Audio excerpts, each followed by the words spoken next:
Mi nombre es Ulises Zamudio. Tengo 73 años y lo que voy a contarte es una historia que me cambió la perspectiva sobre la familia, la soledad y la naturaleza humana. Durante 8 años viví completamente solo en una casa modesta en el barrio de San Telmo, sin que absolutamente nadie de mi familia me llamara, me visitara o se preocupara por saber si estaba vivo o muerto. 8 años de cumpleaños sin felicitaciones. 8 navidades sin invitaciones. 8 años de silencio total de hijos, nietos y familiares que aparentemente habían decidido que yo ya no existía para ellos. Pero hace 4 meses, cuando me compré una casa nueva de 3 plantas en Palermo con jardín, piscina y todas las comodidades modernas, súbitamente todo cambió. Los mismos hijos que durante años no habían tenido tiempo para una llamada telefónica empezaron a aparecer con regalos y sonrisas falsas. Los nietos que habían crecido sin conocer a su abuelo, súbitamente querían pasar fines de semana completos en mi casa nueva. La familia que me había olvidado durante casi una década, súbitamente recordó que existía, pero solo después de enterarse de que tenía una propiedad que valía más de 200,000 pesos. Imagínate la situación. Pasar años en soledad absoluta, creyendo que tu familia te había abandonado porque eras un viejo sin nada interesante que ofrecer, y después descubrir que el único requisito para recibir amor familiar era tener una casa lo suficientemente linda como para impresionar a los vecinos cuando venían de visita. Cuéntame qué harías tú si tu familia te ignorara durante años, pero súbitamente apareciera cuando tuvieras algo que les convenía. Escucha esta historia hasta el final y dime desde qué ciudad me estás viendo, porque lo que decidí hacer cuando me di cuenta de sus verdaderas intenciones va a sorprenderte completamente. Para que entiendas completamente cómo llegué a vivir 8 años en soledad total, tengo que contarte la historia desde el principio, desde cuando mi familia empezó gradualmente a alejarse de mí hasta que finalmente desaparecieron por completo de mi vida. También tengo que explicarte por qué decidí comprarme esa casa nueva después de tantos años de vivir modestamente.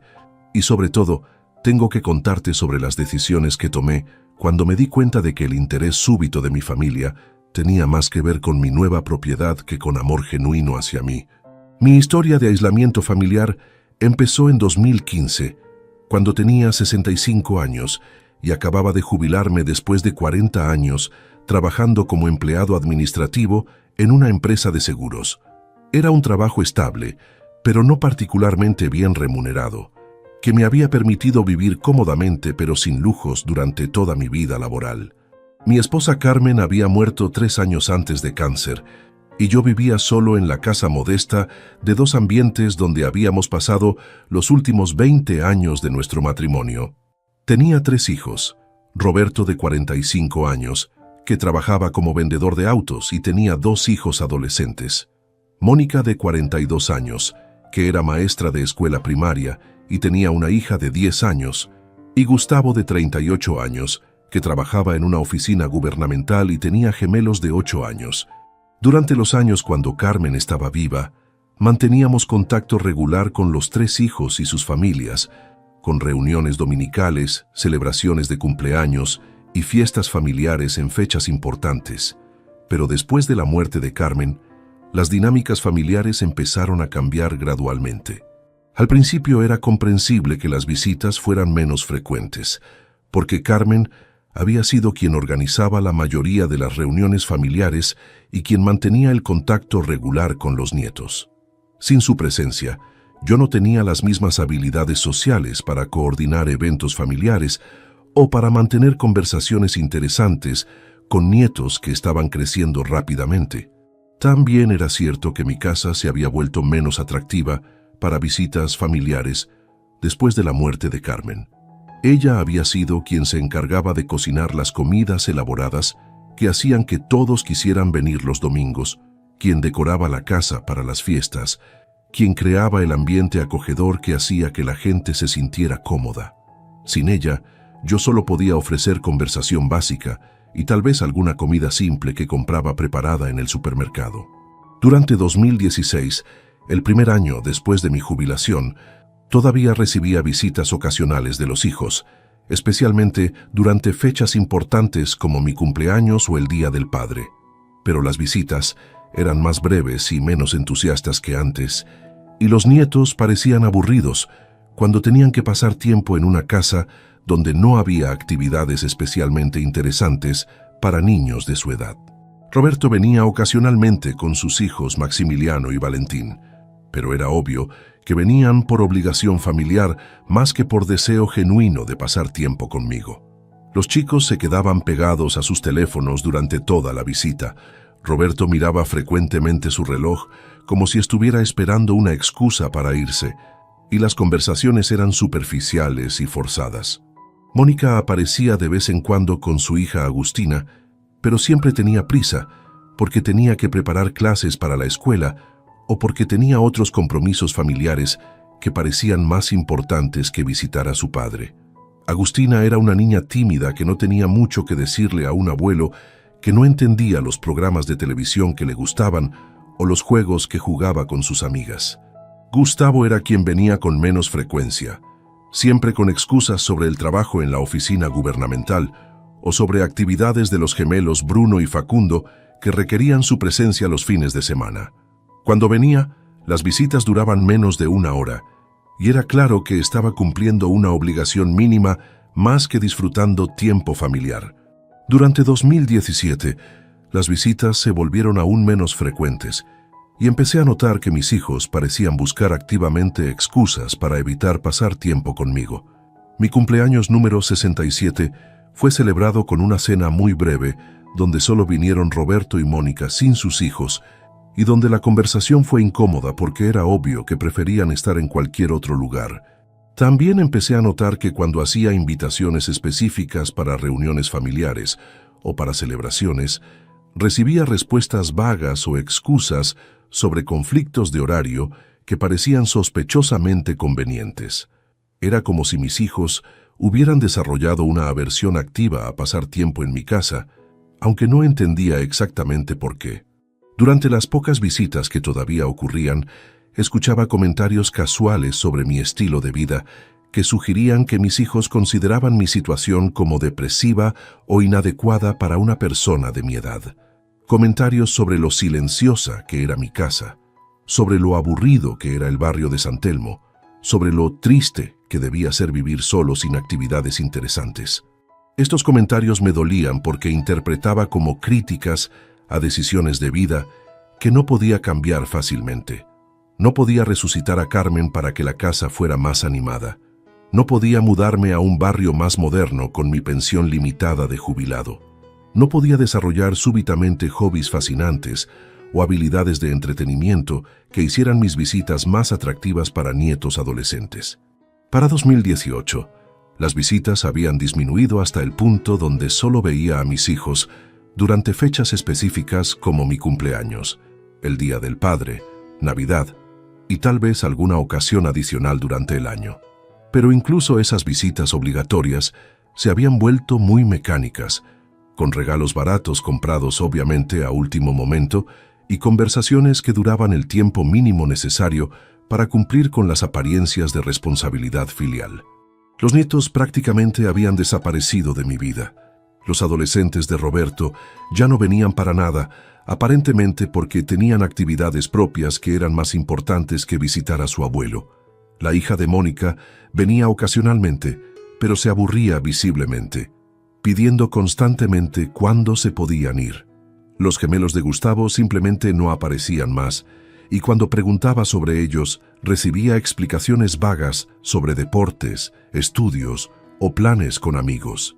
Durante este periodo también empecé a darme cuenta de que mis intentos de mantener contacto con mi familia no estaban siendo correspondidos, llamadas telefónicas que no eran devueltas, invitaciones que eran ignoradas, mensajes de texto que recibían respuestas de una palabra o que directamente no eran contestados. Era claro que mis hijos habían desarrollado una rutina familiar que no incluía participación regular de su padre, y que mi presencia se había vuelto una interrupción incómoda en lugar de una adición bienvenida a sus vidas. Pero durante este periodo todavía tenía esperanza de que la situación mejoraría con tiempo, que tal vez estaban pasando por una fase difícil debido a sus propias responsabilidades familiares y laborales. En 2019, algo cambió definitivamente. Las visitas de cumpleaños se redujeron a llamadas telefónicas breves. Las celebraciones de Navidad se convirtieron en excusas sobre viajes familiares o compromisos con la familia política que no me incluían. El Día del Padre pasó completamente desapercibido, sin llamadas, sin visitas, sin reconocimiento de ningún tipo. Fue durante ese año que me di cuenta de que había entrado en una fase de aislamiento familiar que era diferente de la reducción gradual de contacto que había estado experimentando. Ya no era que las visitas fueran menos frecuentes, era que directamente no había visitas. Ya no era que las llamadas fueran más breves, era que directamente no había llamadas. Al principio pensé que tal vez había algún malentendido, algún problema de comunicación que podría resolver con un poco de esfuerzo. Traté de llamar a mis hijos para preguntarles si había hecho algo que los había ofendido, si había algún problema familiar del cual no estaba enterado. Pero las conversaciones eran incómodas y evasivas, con aseguraciones vagas de que todo estaba bien, pero sin invitaciones concretas para reuniones futuras. También traté de aparecer de sorpresa en las casas de mis hijos, pero me encontré con recibimientos fríos y visitas que obviamente estaban siendo toleradas más que disfrutadas. Era claro que mi presencia no era bienvenida, aunque nadie me decía directamente que me fuera o que no volviera. Para 2020, el año de la pandemia, mi aislamiento familiar se había vuelto completo y aparentemente definitivo. Durante los meses de cuarentena, cuando muchas familias estaban aprovechando el tiempo adicional en casa para reconectarse entre sí, yo no recibí ni una sola llamada de ninguno de mis hijos preguntando cómo estaba manejando el aislamiento o si necesitaba ayuda con compras de supermercado. Era como si hubiera dejado de existir para ellos. Como si el hombre que los había criado, que había trabajado durante 40 años para proveer para sus familias, que había estado presente en todos los momentos importantes de sus vidas, súbitamente hubiera desaparecido de su conciencia y de sus responsabilidades familiares. Durante los meses de cuarentena pasé mucho tiempo reflexionando sobre qué había hecho mal para merecer este abandono completo. Me preguntaba si había sido un mal padre durante su infancia, si había cometido errores que solo ahora estaban teniendo consecuencias. Me preguntaba si había algo sobre mi personalidad o mi comportamiento que hacía difícil para otras personas querer pasar tiempo conmigo. También me preguntaba si tal vez mis hijos habían desarrollado sus propias vidas familiares de manera tan completa que simplemente no había espacio emocional o práctico para mantener relación activa con su padre. Si tal vez estaban tan ocupados con trabajo, niños, responsabilidades cotidianas, que mantener contacto regular conmigo se había vuelto una carga adicional que no podían manejar. Pero no importaba cuáles fueran las explicaciones o justificaciones. La realidad era que estaba viviendo en soledad completa, sin familia que se preocupara por mi bienestar, sin personas que compartieran mis experiencias diarias o que estuvieran disponibles para apoyo emocional durante momentos difíciles. Los años 2021 y 2022 pasaron en esta situación de aislamiento total. Mi rutina diaria consistía en levantarme, hacer compras básicas de comida, leer el diario, ver televisión y acostarme, sin conversaciones significativas con otra persona durante días o semanas enteras. Los únicos contactos humanos regulares que tenía eran con empleados de comercios del barrio que me conocían como cliente regular, pero con quienes solo intercambiaba cortesías superficiales. Durante este periodo también empecé a experimentar problemas de salud relacionados con el envejecimiento y la soledad prolongada, problemas de presión arterial que requerían medicación constante, episodios de depresión que afectaban mi apetito y mi energía, dolor articular que dificultaba las actividades cotidianas. Eran problemas que normalmente habrían motivado llamadas preocupadas de hijos adultos, pero que yo tenía que manejar completamente solo. También durante este periodo, empecé a considerar seriamente qué iba a pasar conmigo cuando fuera demasiado mayor para vivir independientemente. No tenía familiares que estuvieran dispuestos a ayudar con cuidado básico si lo necesitaba.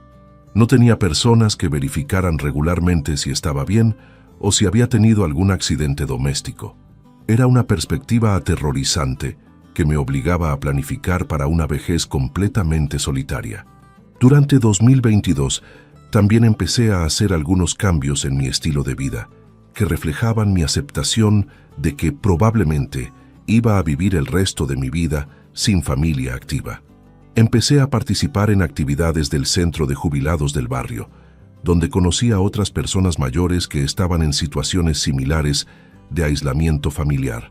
También empecé a hacer trabajo voluntario en una organización que visitaba a personas mayores en residencias geriátricas.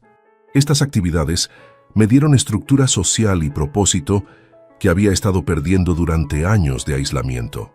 También me ayudaron a desarrollar amistades superficiales con personas que entendían los desafíos de envejecer sin apoyo familiar activo. Pero aunque estas conexiones mejoraron mi calidad de vida, no reemplazaron el vacío emocional de no tener relación con mis propios hijos y nietos. Fue durante este periodo que empecé a considerar cambios más significativos en mi situación de vida. Había estado viviendo en la misma casa modesta durante décadas, en parte por razones económicas y en parte por nostalgia sobre los años cuando Carmen estaba viva. Pero me di cuenta de que tal vez parte de mi aislamiento social estaba relacionado con mi ambiente físico, que era silencioso, anticuado y no particularmente atractivo para personas más jóvenes. Durante 2022 decidí evaluar seriamente mi situación financiera para ver si tenía recursos para hacer cambios que podrían mejorar mi calidad de vida durante mis últimos años. Descubrí que tenía ahorros considerables que había estado acumulando durante décadas sin gastar, porque había vivido de manera muy modesta y porque no había tenido razones para invertir en lujos o comodidades.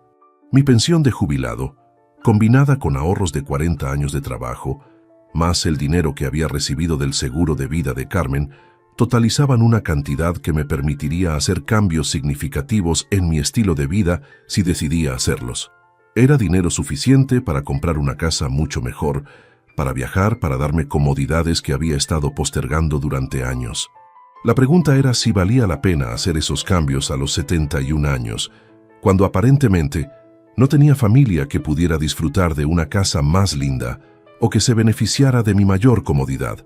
Pero después de meses de reflexión, decidí que merecía vivir mis últimos años en un ambiente más agradable, independientemente de si alguien más valoraba esas mejoras. En marzo de 2023, empecé a buscar activamente una casa nueva. No porque creyera que una casa mejor iba a resolver mis problemas familiares, sino porque quería vivir en un espacio que reflejara mejor mis posibilidades económicas y que me diera más comodidad y satisfacción personal durante mis años de jubilación. Después de 2 meses de búsqueda, encontré una casa perfecta en el barrio de Palermo. Una propiedad de 3 plantas con jardín, piscina, garage para 2 autos, cocina moderna y todas las comodidades que había estado soñando durante años. Era una casa diseñada para entretenimiento familiar, con espacio para reuniones grandes, dormitorios para huéspedes y áreas recreativas que habrían sido perfectas para nietos si hubiera tenido nietos que me visitaran. El precio era 210,000 pesos, una suma considerable, pero que podía pagar usando mis ahorros sin comprometer mi seguridad financiera futura. Era una inversión en calidad de vida que me parecía justificada después de años de vivir modestamente mientras acumulaba recursos que no había estado usando. La casa también estaba ubicada en un barrio mucho más prestigioso que San Telmo, con mejores servicios, mejor transporte público y vecinos de clase media alta que tenían estilos de vida más similares al que yo podría permitirme con mis recursos actuales. Era un ambiente donde no me sentiría fuera de lugar por tener una pensión de jubilado cómoda y ahorros considerables. En mayo de 2023 completé la compra de la casa nueva y empecé el proceso de mudarme. Era emocionante después de años de rutina monótona tener un proyecto grande que requería planificación, organización y toma de decisiones sobre decoración, muebles y configuración del espacio. También era satisfactorio finalmente gastar dinero en algo que me daba placer genuino, después de años de vivir austeramente, sin propósito claro. Contraté a una empresa de mudanzas profesional para transferir mis pertenencias, pero también aproveché la mudanza como oportunidad para renovar completamente mi estilo de vida. Compré muebles nuevos más elegantes para la sala, electrodomésticos modernos para la cocina, un televisor de pantalla grande para el living, equipamiento para el jardín y la piscina. También contraté a un decorador para que me ayudara a configurar la casa de manera que fuera atractiva y cómoda, pero que también tuviera el potencial de impresionar a visitantes si alguna vez tenía visitantes. Quería que fuera una casa donde me sintiera orgulloso de vivir, independientemente de si alguien más la veía o la apreciaba. El proceso de instalación en la casa nueva tomó aproximadamente un mes, durante el cual experimenté niveles de satisfacción y emoción que no había sentido durante años. Tenía propósito diario, decisiones interesantes que tomar, mejoras tangibles en mi calidad de vida que podía ver y disfrutar inmediatamente. La casa terminada era realmente impresionante. Tenía un jardín hermoso con flores que había plantado personalmente, una piscina donde podía nadar todas las mañanas, una cocina donde podía preparar comidas elaboradas si quería, dormitorios adicionales donde podría recibir huéspedes si alguna vez tenía huéspedes. Era el tipo de casa que habría sido perfecta para reuniones familiares grandes, para celebraciones de cumpleaños, para fiestas de fin de año. Pero durante las primeras semanas en la casa nueva, la disfruté completamente solo, como había esperado. Nadé en la piscina solo, cociné comidas para una persona en la cocina grande, miré televisión en el living espacioso sin nadie con quien compartir los programas. Era una mejora significativa en mi calidad de vida, pero también era un recordatorio constante de que tenía recursos y espacio para una familia que había elegido no formar parte de mi vida. Aproximadamente 6 semanas después de mudarme, recibí la primera llamada telefónica que había recibido de mi familia en más de 2 años. Era Roberto, que me llamaba aparentemente por casualidad para ver cómo estaba y para contarme sobre las actividades de sus hijos. Era una conversación que habría sido normal durante años anteriores, pero que se sentía extraña e inesperada después de tanto tiempo de silencio total. Durante la conversación, mencioné casualmente que me había mudado a una casa nueva en Palermo, sin dar muchos detalles sobre el tamaño o las características de la propiedad. Roberto mostró interés inmediato, preguntando sobre la ubicación, el barrio, las razones para la mudanza. Era el tipo de curiosidad que no había demostrado sobre ningún aspecto de mi vida durante años. Al final de la conversación, Roberto sugirió que tal vez podría pasar a conocer la casa nueva durante el fin de semana, si yo estaba disponible para recibir visitas. Era una propuesta que me sorprendió completamente, porque habían pasado años desde la última vez que cualquiera de mis hijos había mostrado interés en visitarme por cualquier razón.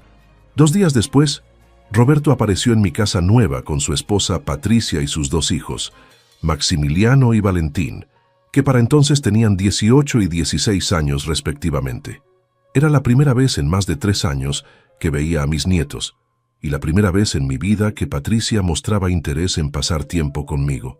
La reacción de todos cuando vieron la casa fue de asombro genuino. Roberto caminó por todas las habitaciones, elogiando la decoración, el tamaño, las comodidades. Patricia comentó repetidamente sobre lo hermosa y elegante que era la propiedad. Los chicos exploraron la piscina, el jardín, el garage, claramente impresionados por el contraste con la casa modesta donde había vivido anteriormente.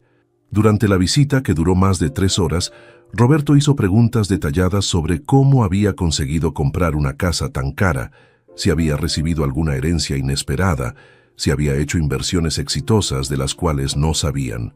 Era obvio que estaba tratando de entender cómo yo, un jubilado con pensión modesta, había conseguido recursos para una propiedad tan impresionante. También durante la visita, Roberto empezó a hacer comentarios sobre lo perfecto que sería el jardín para asados familiares, sobre lo ideal que era la piscina para que los chicos vinieran los fines de semana, sobre lo cómodos que serían los dormitorios adicionales para huéspedes que se quedaran varios días. Al final de la visita, Roberto sugirió que deberíamos empezar a tener reuniones familiares regulares en mi casa nueva, porque era mucho más espaciosa y cómoda que cualquiera de las casas donde vivían mis hijos.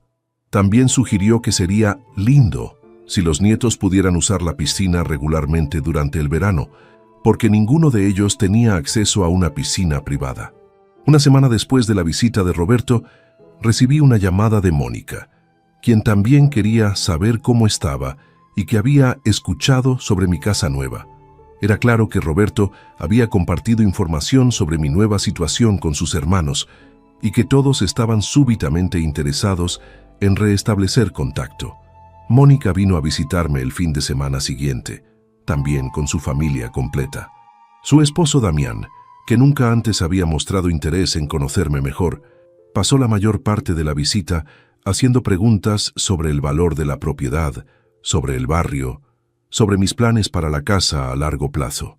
Su hija Agustina, que ahora tenía 18 años y que no había hablado conmigo durante años, súbitamente quería saber si podría traer amigas para usar la piscina durante las vacaciones de verano. Durante esta visita, Mónica también empezó a hacer sugerencias sobre maneras en que podríamos usar mejor el espacio de la casa. Sugirió que podríamos organizar celebraciones familiares para cumpleaños y fiestas, que podríamos invitar a toda la familia extendida para reuniones grandes, que la casa era perfecta para ser el centro de actividades familiares que habían estado perdiendo durante años. Gustavo apareció la semana siguiente, también con toda su familia. Su esposa Lorena mostró interés particular en la decoración y los muebles, preguntando sobre precios y lugares donde había comprado específicos. Los gemelos Bruno y Facundo, que ahora tenían 16 años y que nunca me habían conocido realmente, exploraron toda la casa con entusiasmo, preguntando si podían traer amigos, si podían organizar fiestas de cumpleaños en el jardín.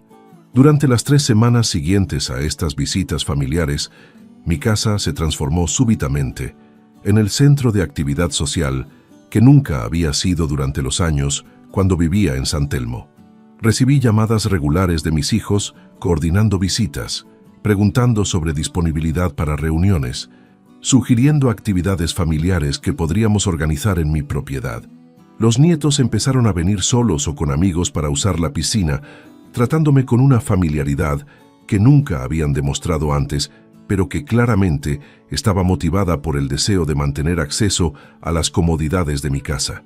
Maximiliano trajo a su novia para impresionarla con la casa de su abuelo. Agustina organizó una fiesta de cumpleaños en mi jardín para 20 amigas. Los gemelos empezaron a referirse a mi casa como su lugar favorito para pasar fines de semana. Era gratificante, después de años de soledad, súbitamente tener una casa llena de familia los fines de semana, tener conversaciones regulares con mis hijos, tener nietos que me llamaban abuelo, con aparente cariño. Pero también era obvio que todo este interés súbito estaba directamente relacionado con mi nueva propiedad, no con desarrollo genuino de afecto familiar. Durante las conversaciones familiares, constantemente surgían temas relacionados con la casa, planes de mejoras que podríamos hacer, actividades que podríamos organizar, maneras de aprovechar mejor el espacio disponible. Pero nunca surgían temas relacionados conmigo como persona, mis sentimientos, mis experiencias durante los años de soledad, mis planes personales para el futuro. También empecé a notar que mis hijos y nietos mostraban poco interés en mi bienestar personal, más allá de asegurar que fuera capaz de mantener y administrar la casa. Preguntaban sobre mi salud, solo en términos de si iba a poder seguir viviendo independientemente en la propiedad. Preguntaban sobre mis finanzas solo en términos de si iba a poder mantener los gastos de una casa grande. Después de 2 meses de actividad familiar intensa, empecé a sentirme usado más que amado. La casa se había convertido en un recurso que mi familia quería explotar, no en el hogar de una persona que habían redescubierto que querían conocer mejor. Era como si hubiera pasado de ser un hombre invisible a ser un administrador de propiedad que permitía acceso a comodidades que ellos no podían permitirse en sus propias vidas. Durante una reunión familiar particularmente grande en mi jardín, escuché una conversación entre Mónica y Patricia donde discutían sobre el cronograma de uso de la piscina durante las vacaciones de verano. Estaban coordinando qué familia tendría acceso qué días, como si fuera una facilidad pública que necesitaba administración, no como si fuera la casa de un padre que había decidido generosamente compartir sus comodidades con su familia. También escuché a Gustavo explicándole a un amigo por teléfono que tenía acceso a una casa con piscina, donde podría organizar una fiesta para su trabajo. No mencionó que era la casa de su padre, simplemente la describió como un recurso disponible para sus necesidades sociales. Esa noche, después de que todos se fueron, me quedé solo en mi casa hermosa pero vacía, reflexionando sobre lo que había aprendido durante esos meses de reencuentro familiar. Me di cuenta de que no había recuperado a mi familia. Había adquirido una colección de usuarios que estaban dispuestos a simular afecto familiar a cambio de acceso a comodidades que no podían permitirse. La realización fue dolorosa, pero también clarificadora. Durante 8 años había vivido en soledad preguntándome qué había hecho mal para perder el amor de mis hijos. Ahora entendía que nunca había perdido su amor, porque nunca había existido amor genuino. Lo que había perdido era la utilidad como padre, y lo que había recuperado era utilidad como propietario de una casa atractiva. Durante las siguientes semanas, decidí hacer un experimento para confirmar mis sospechas sobre las motivaciones de mi familia. Empecé a mencionar casualmente que estaba considerando vender la casa porque era demasiado grande y costosa para una persona sola, que tal vez me mudaría a un departamento pequeño más apropiado para mi edad. La reacción fue inmediata y reveladora.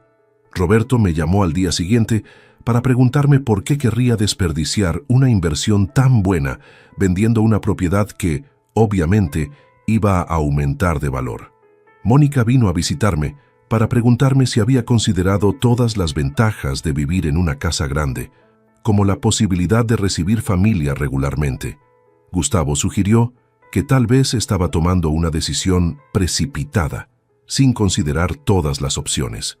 También empezaron a hacer sugerencias sobre alternativas que me permitirían mantener la casa sin los gastos completos. Roberto propuso que tal vez uno de mis hijos podría mudarse conmigo para ayudar con el mantenimiento. Mónica sugirió que podríamos compartir los gastos de maneras que harían la casa más afordable para mí. Gustavo propuso que podríamos monetizar algunas partes de la propiedad, alquilándola ocasionalmente para eventos. Todas eran propuestas que teóricamente me ayudarían económicamente, pero que en realidad les darían a mis hijos acceso más permanente y controlado a mi propiedad. Era obvio que la idea de perder acceso a la casa los aterrorizaba mucho más que la idea de perder contacto conmigo como persona. Después de 2 semanas de presión constante para que no vendiera la casa, decidí tomar una decisión definitiva.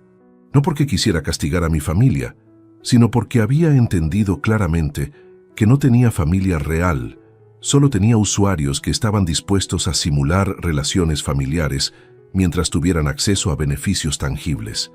Le dije a mis 3 hijos que había decidido vender la casa y mudarme a un departamento pequeño en un barrio menos costoso, donde podría vivir más cómodamente con mi pensión sin tener que preocuparme por gastos de mantenimiento de una propiedad grande. Les expliqué que había disfrutado tenerlos de vuelta en mi vida durante esos meses, pero que había decidido simplificar mi estilo de vida para mis últimos años. La reacción confirmó completamente mis sospechas. Roberto se enojó, diciéndome que estaba desperdiciando oportunidades y tomando decisiones irracionales que afectarían a toda la familia.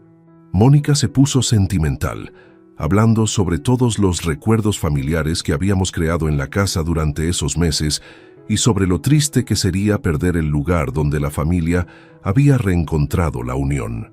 Gustavo se puso práctico, insistiendo en que podríamos encontrar maneras de hacer que la casa fuera más manajeable sin tener que venderla. Pero cuando les pregunté directamente si estarían interesados en mantener contacto regular conmigo, independientemente de dónde viviera, las respuestas fueron evasivas y poco convincentes. Era claro que sin la casa como atracción central, no tenían interés genuino en mantener relaciones familiares activas. También cuando mencioné que estaría viviendo en un departamento pequeño donde no habría espacio para reuniones familiares grandes o para que los nietos pasaran fines de semana, no hubo ofertas de invitarme a sus casas o de encontrar maneras alternativas de pasar tiempo juntos. Era obvio que las relaciones familiares que habíamos desarrollado dependían completamente de mi capacidad de proveer un venue atractivo para sus actividades sociales. 3 semanas después, puse la casa en venta oficialmente. Durante el proceso de venta, que tomó aproximadamente 2 meses, mis hijos trataron repetidamente de convencerme de que cambiara de opinión, pero sin nunca ofrecer alternativas concretas que demostraran interés genuino en mantener relación familiar sin los beneficios de la propiedad. La casa se vendió por 230,000 pesos, 20,000 pesos más de lo que había pagado debido a mejoras que había hecho y al crecimiento del mercado inmobiliario. Con ese dinero, más mis ahorros restantes, tenía recursos más que suficientes para vivir cómodamente en un departamento modesto durante mis años restantes.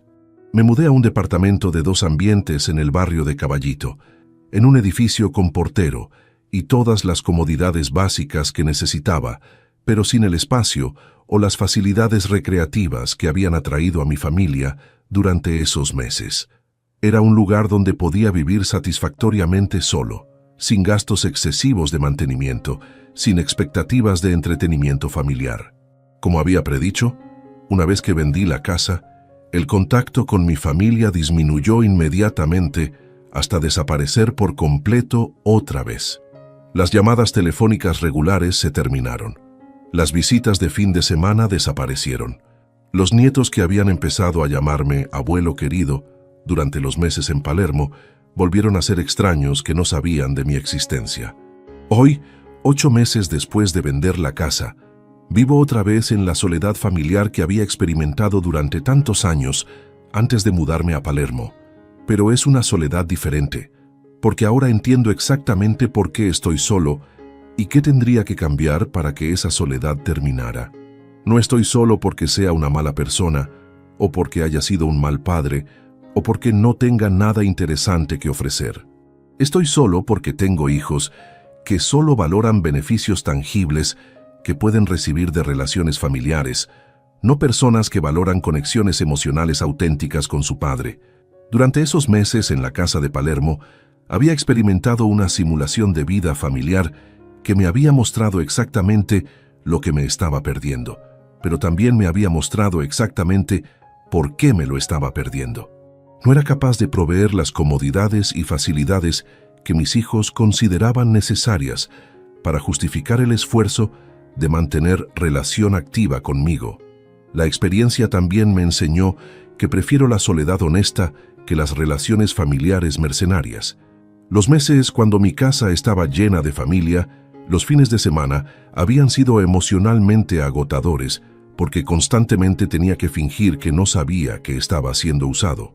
Era más relajante vivir solo con dignidad que vivir en compañía sabiendo que esa compañía era condicional a mi capacidad de proveer beneficios materiales. Hoy uso el dinero de la venta de la casa para vivir cómodamente en mi departamento, para viajar ocasionalmente, para darme pequeños lujos que disfruto sin tener que compartirlos con personas que los apreciarían más que me aprecian a mí. También dono regularmente a organizaciones que ayudan a personas mayores que viven en soledad, porque entiendo por experiencia personal lo difícil que puede ser envejecer sin apoyo familiar genuino. Pasé años solo sin que nadie me llamara, pero ahora que tenía una casa nueva súbitamente quisieron venir. Esa experiencia me enseñó que la soledad por rechazo familiar es preferible a la compañía basada en interés material. Al menos cuando estás solo sabes exactamente dónde estás parado, sin ilusiones sobre motivaciones ocultas o agendas financieras.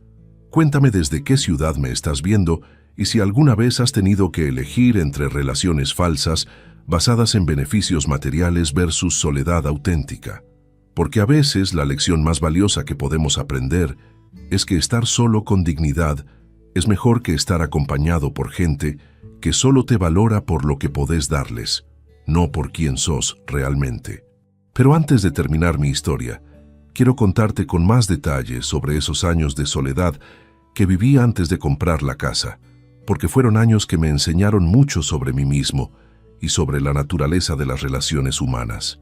También quiero explicarte mejor el proceso emocional que atravesé cuando mi familia súbitamente reapareció, y sobre todo, quiero compartir las reflexiones más profundas que esta experiencia me dejó sobre el amor, la familia y el valor de la autenticidad en las relaciones humanas. Los años 2020 y 2021 fueron particularmente difíciles porque coincidieron con el momento cuando muchas personas de mi edad estaban dependiendo más de sus familias debido a los desafíos de la pandemia.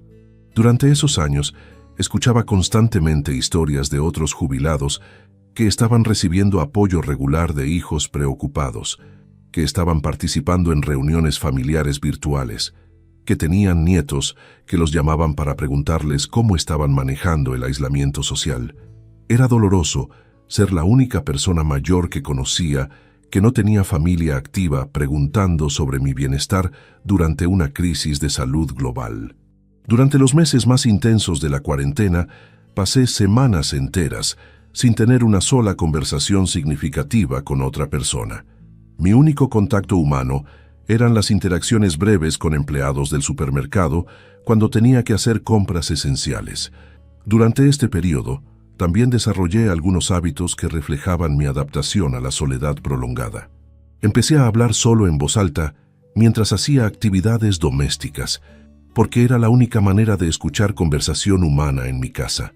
Empecé a cocinar comidas elaboradas para una persona, no porque tuviera hambre para comida complicada, sino porque el proceso de cocinar me daba estructura y propósito durante días que de otra manera no tenían actividades especiales.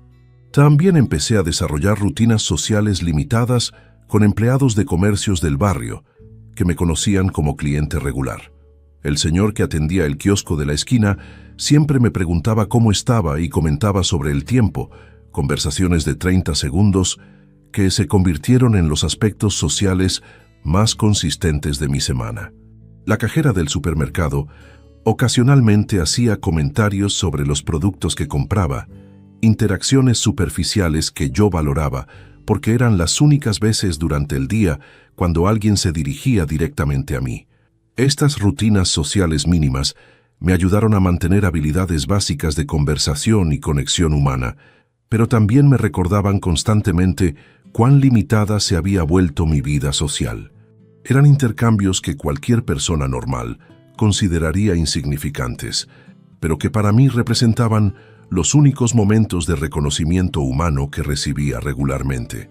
Durante 2021 también empecé a experimentar algunos problemas de salud que me hicieron reflexionar sobre lo que pasaría conmigo si tuviera una emergencia médica o si desarrollaba condiciones que requirieran asistencia diaria. No tenía familiares que verificaran regularmente si estaba bien, que notarían si no aparecía durante varios días, que podrían responder rápidamente si necesitaba ayuda urgente. Esa realización me motivó a establecer algunos sistemas de seguridad básicos que compensaran la falta de familia activa. Le dije al portero de mi edificio que si no me veía durante más de 3 días consecutivos, debería verificar si estaba bien. También establecí una rutina de llamar semanalmente al centro de salud de jubilados para confirmar mi estado, de manera que hubiera un registro oficial de mi bienestar que alguien notaría si se interrumpía súbitamente. Estas medidas me dieron alguna tranquilidad sobre emergencias potenciales, pero también me recordaron constantemente que había tenido que crear artificialmente los sistemas de apoyo que normalmente habrían sido provistos por familia. Era una situación que me hacía sentir vulnerable y desprotegido de maneras que personas con familias activas nunca experimentan. Durante este periodo, también pasé mucho tiempo reflexionando sobre mis años como padre joven y tratando de entender qué había hecho mal para merecer el abandono completo de mis hijos adultos. Revisaba mentalmente conversaciones que había tenido con ellos durante su infancia, decisiones que había tomado sobre disciplina o educación, momentos cuando tal vez había sido demasiado estricto o no suficientemente comprensivo. Pero por más que analizaba mi historia como padre, no podía identificar errores específicos que justificarían el nivel de rechazo que estaba experimentando. Había sido un padre trabajador que había provisto estabilidad económica para su familia. Había estado presente durante momentos importantes de sus vidas. Había apoyado sus decisiones educativas y profesionales. No había sido perfecto, pero tampoco había sido abusivo, negligente o particularmente problemático. Esa reflexión me llevó gradualmente a la conclusión de que tal vez mi abandono familiar no tenía que ver con errores específicos que había cometido, sino con cambios generacionales en valores y prioridades que habían hecho que mis hijos desarrollaran perspectivas diferentes sobre obligaciones familiares. Tal vez para ellos, mantener relación activa con padres mayores se había vuelto opcional en lugar de obligatorio, especialmente si esa relación no proveía beneficios tangibles obvios. Esta perspectiva me ayudó a desarrollar menos resentimiento personal hacia mis hijos, pero no redujo el dolor emocional de vivir sin familia. Entender las razones del abandono no hacía que la soledad fuera menos difícil de manejar, especialmente durante fechas importantes como cumpleaños, Navidad o aniversarios de la muerte de Carmen, cuando la ausencia de familia era particularmente notable. Durante 2022, cuando empecé a considerar seriamente cambios en mi situación de vida, también empecé a participar más activamente en actividades del centro de jubilados del barrio. Era una manera de desarrollar conexiones sociales que compensaran parcialmente la falta de familia, pero también era una manera de observar cómo otros jubilados navegaban sus relaciones familiares. En el centro, conocí a personas que tenían experiencias familiares muy variadas. Conocí a doña Rosa, una mujer de 75 años, que recibía visitas semanales de sus 4 hijos y que tenía una casa llena de nietos todos los fines de semana. También conocí a don Pedro, un hombre de 80 años que había perdido contacto con sus hijos después de un divorcio complicado y que llevaba 10 años viviendo completamente solo. También conocí a doña Carmen, una mujer de 68 años, cuyos hijos vivían en otros países y que mantenía contacto regular por teléfono, pero que solo veía a su familia una vez al año. Y conocí a don Alberto, un hombre de 72 años, cuyos hijos vivían en la misma ciudad, pero que solo lo visitaban cuando necesitaban ayuda económica o favores específicos. Estas conversaciones me ayudaron a entender que las relaciones familiares durante la vejez eran mucho más variadas y complejas de lo que había imaginado. No todas las familias mantenían contacto cercano, no todos los padres mayores tenían relaciones satisfactorias con hijos adultos, y no todos los problemas familiares tenían soluciones obvias o estaban bajo el control directo de los padres.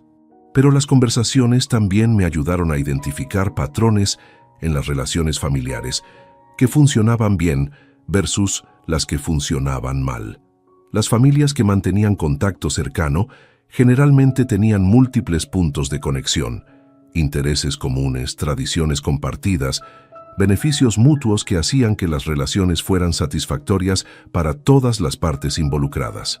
Las familias que tenían problemas generalmente tenían desbalances donde una parte daba mucho más de lo que recibía, o donde las conexiones estaban basadas principalmente en obligación en lugar de disfrute mutuo. Era información que me ayudó a entender mejor mi propia situación familiar y que influyó en mi decisión de hacer cambios que tal vez podrían alterar las dinámicas que habían llevado a mi aislamiento. El proceso de decidir comprar una casa nueva tomó casi 6 meses de reflexión y planificación cuidadosa. No era una decisión que tomé impulsivamente o porque creyera que una casa mejor automáticamente resolvería mis problemas familiares. Era una decisión basada en el reconocimiento de que merecía vivir cómodamente durante mis últimos años, independientemente de si alguien más valoraba o disfrutaba esas comodidades. Durante la búsqueda de propiedades, visité más de 20 casas en diferentes barrios de Buenos Aires. Quería entender completamente mis opciones antes de tomar una decisión que iba a afectar significativamente mis finanzas y mi estilo de vida. También quería asegurarme de que cualquier casa que comprara fuera apropiada para una persona de mi edad que podría tener limitaciones físicas crecientes en el futuro. La casa en Palermo que finalmente elegí no era la más cara que había visto, pero era la que mejor combinaba comodidades modernas con un diseño que sería apropiado para envejecer en el lugar. Tenía baños en todas las plantas para minimizar escaleras. Tenía espacio para instalar equipamiento médico si fuera necesario en el futuro. Tenía fácil acceso a transporte público y servicios médicos. Pero también era una casa que había sido diseñada claramente para entretenimiento familiar y vida social activa. Tenía un jardín perfecto para asados, una piscina ideal para nietos, dormitorios adicionales perfectos para visitas familiares regulares. Era como si hubiera sido diseñada específicamente para el tipo de vida familiar que yo había estado soñando, pero que no había tenido durante años. Durante las semanas después de comprar la casa, mientras esperaba la fecha de mudanza, fantaseaba ocasionalmente sobre la posibilidad de que mis hijos mostraran interés en la nueva propiedad y que eso llevara a una reconciliación familiar natural. Pero estas fantasías eran cautelosas y limitadas, porque había aprendido durante años de abandono a no tener expectativas altas sobre relaciones familiares. El proceso de mudanza y decoración de la casa nueva fue una de las experiencias más satisfactorias que había tenido durante años. Cada decisión sobre colores, muebles, distribución del espacio, era mía completamente, basada en mis preferencias personales, sin tener que considerar opiniones o necesidades de otras personas. Era liberador después de décadas de vida familiar tener control completo sobre mi ambiente físico.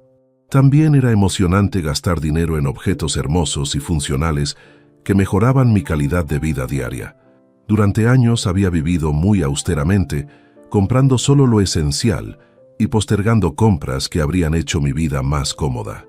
En la casa nueva me permití lujos como sábanas de alta calidad, electrodomésticos modernos, muebles elegantes que habría considerado innecesarios durante mi época de vida modesta. La piscina se convirtió en mi indulgencia personal favorita. Durante las primeras semanas en la casa nueva, nadaba todas las mañanas durante 30 minutos, una rutina que mejoraba mi salud física, pero que también me daba una sensación de lujo y bienestar que nunca había experimentado. Era satisfactorio tener una comodidad tan significativa que era completamente mía, que podía disfrutar sin tener que compartirla o justificarla ante nadie. El jardín también me dio un proyecto que ocupaba mis tardes y me conectaba con actividades físicas satisfactorias. Planté flores que había elegido específicamente por colores y aromas que me gustaban. Instalé equipamiento para hacer ejercicio al aire libre. Configuré un área para lectura donde podía pasar tiempo durante días lindos. Era un espacio que reflejaba completamente mis gustos personales y que me daba actividades regulares que mejoraban mi bienestar físico y emocional. Durante las primeras semanas en la casa nueva, antes de que apareciera mi familia, viví una versión ideal de jubilación independiente.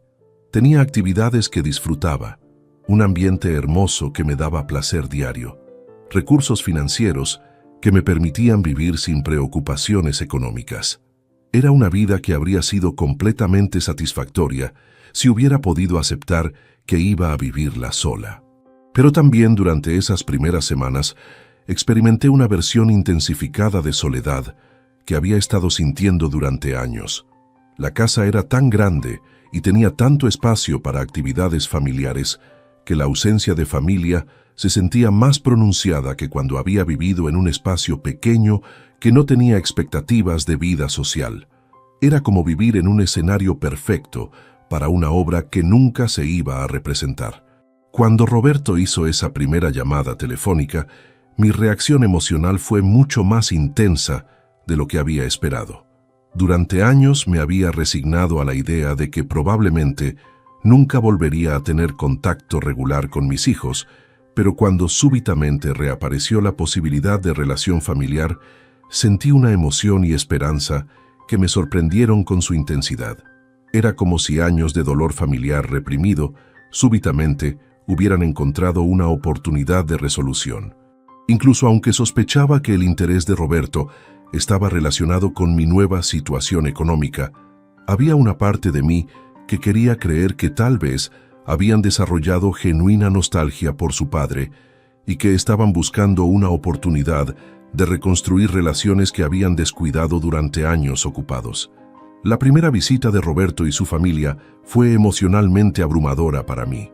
Ver a mis nietos después de años de ausencia, tener conversaciones familiares en mi sala, mostrar mi casa a personas que parecían genuinamente impresionadas y complacidas, era una experiencia que había estado soñando durante años de soledad. Era fácil permitirme creer que tal vez finalmente había encontrado la clave para recuperar a mi familia. Pero también durante esa primera visita, empecé a notar señales sutiles que sugerían que el interés de mi familia estaba más enfocado en mi propiedad que en mí como persona. Las preguntas que hacían, los comentarios que hacían, las áreas de la casa que exploraban con más entusiasmo, todo indicaba que estaban evaluando la casa como un recurso potencial más que reconectándose conmigo como padre y abuelo. Durante los meses siguientes, cuando mi casa se llenó de actividad familiar regular, experimenté una mezcla compleja de satisfacción y incomodidad que me tomó tiempo procesar completamente. Por un lado, era maravilloso, después de años de silencio, tener conversaciones familiares regulares, ver a mis nietos crecer y desarrollarse, participar en celebraciones y reuniones que habían estado ausentes de mi vida durante tanto tiempo. Pero por otro lado, era cada vez más obvio que mi papel en estas reuniones familiares era principalmente como anfitrión que proveía venue y comodidades, no como padre y abuelo cuya compañía era valorada independientemente. Las conversaciones se centraban alrededor de planes para usar mi casa, no alrededor de mi bienestar personal o mis experiencias de vida. También empecé a notar que mis hijos y nietos no mostraban curiosidad sobre cómo había pasado los años cuando habían estado ausentes de mi vida. No preguntaban sobre mi rutina diaria durante esos años de soledad. No preguntaban sobre mis sentimientos durante las fiestas cuando había estado completamente solo. No preguntaban sobre los desafíos de envejecer sin apoyo familiar. Era como si esos años simplemente no hubieran existido, o como si no fueran relevantes para las relaciones que estábamos construyendo actualmente.